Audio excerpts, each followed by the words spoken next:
Hello everyone, today I'm going to discuss the benefits of prolotherapy or proliferative therapy in treating conditions causing low back pain.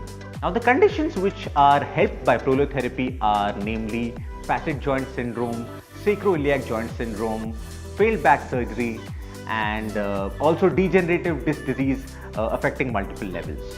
What is common in all these conditions is the underlying ligament relaxation and the weakening of the strength of the ligament bone interface, which causes the degeneration to progress faster.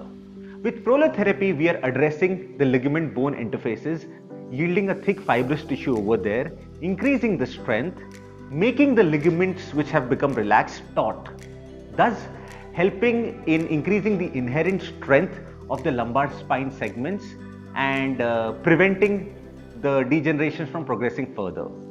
Prolotherapy in our practice has given excellent results in helping people with low back pain in terms of disability as well as alleviating the pain.